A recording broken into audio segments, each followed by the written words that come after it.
बिहार में आज प्रशांत किशोर ने आधिकारिक तौर पर अपनी राजनीतिक पार्टी लॉन्च कर दी है। उनकी पार्टी का नाम जन स्वराज पार्टी है।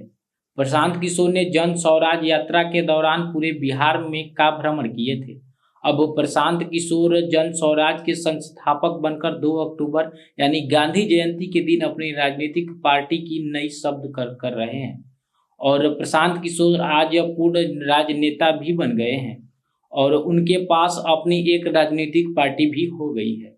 बता दें कि जन स्वराज पार्टी की लॉन्चिंग होने के बाद बिहार का सियासत पर पारा चढ़ा हुआ है।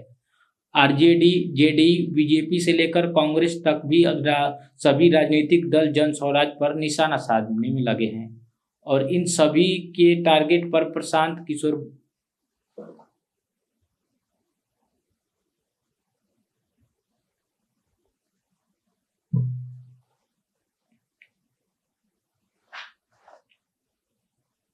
बिहार में आज प्रशांत किशोर ने अपने आधिकारिक तौर पर अपनी राजनीतिक पार्टी लॉन्च कर दी है। उनकी पार्टी का नाम जन स्वराज पार्टी है। प्रशांत किशोर ने जन स्वराज यात्रा के दौरान पूरे बिहार का भ्रमण किए थे।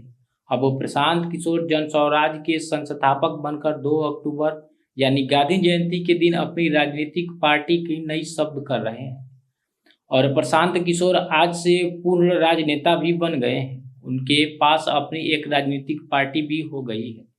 बता दें कि जन स्वराज पार्टी की लॉन्चिंग होने के बाद बिहार का सियासी पर पारा चढ़ा हुआ है। आरजेडी, जेडीयू, बीजेपी से लेकर कांग्रेस तक भी सभी राजनीतिक दल जन स्वराज पर निशाना साधने में लगे हैं और इन सभी के टारगेट पर प्रशांत किशोर है। राज्य प्रवक्ता शक्ति यादव ने जन स्वराज पार्टी को बीजेपी की बी टीम बताया। उन्होंने कहा कि बीजेपी ने अपने बूते पर सरकार बनाने के लिए हर तरह से नाक रगड़ने का प्रयास किया है।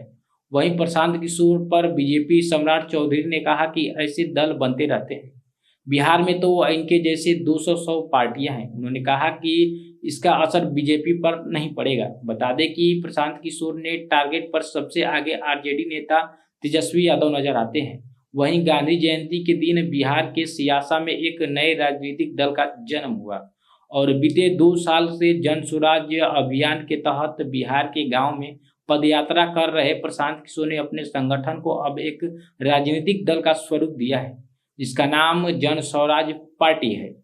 बुधवार को पटना के वेटनरी ग्राउंड में आयोजित जन स्वराज स्थापना अधिवेशन में पार्टी का पहला कार्यवाहक अध्यक्ष भी नियुक्त कर दिया गया है। बता दें कि पार्टी में पहले अध्यक्ष दलित समाज से आते हैं।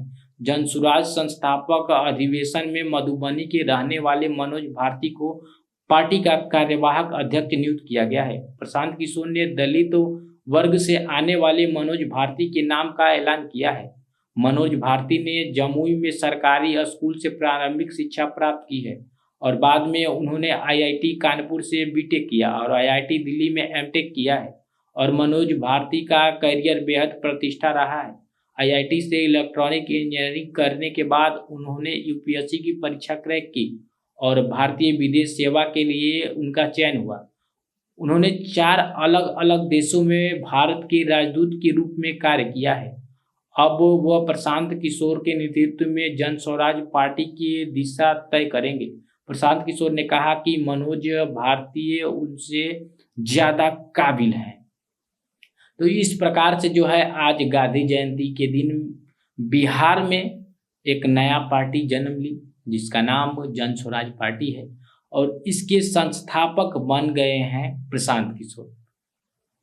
तो आज एक महापुरुष का जन्मदिन था, जिसको हम महात्मा गांधी राष्ट्रीय पिता के भी नाम से जानते हैं और आज उस महापुरुष के जन्मदिन के अवसर पे बिहार में एक नया राजनीतिक पार्टी जन्म ले लिया है और पूरी तरीके से बिहार में पूरा जो पार्टी जन्म लिया है जन स्वराज पार्टी सभी लोगों की नज़रों में गड़ा हुआ है, ऐसा वो जो है देखने को भी मिल रहा है। और जो प्रशांत किशोर हैं जन स्वराज पार्टी के संस्थापक, उनकी नज़र पर केवल और केवल तेजस्वी यादव बसे हुए हैं। वो तेजस्वी यादव को पूरा तोड़ने में लगे हुए हैं। जहां भी जाते हैं वो तेजस्वी यादव के बारे में 2 शब्द और उनके ऊपर तीखा निशाना जरूर, तीखा सवाल जरूर बोलते हैं, तीखी शब्द जरूर बोलते हैं। तो इस प्रकार की बातें आज 2 अक्टूबर को बिहार में एक नई पार्टी जन्म ली है। इस पे आप लोग क्या सोचते हैं? प्रशांत किशोर के बारे में आप लोग क्या सोचते हैं? अपनी राय कमेंट बॉक्स में जरूर दें।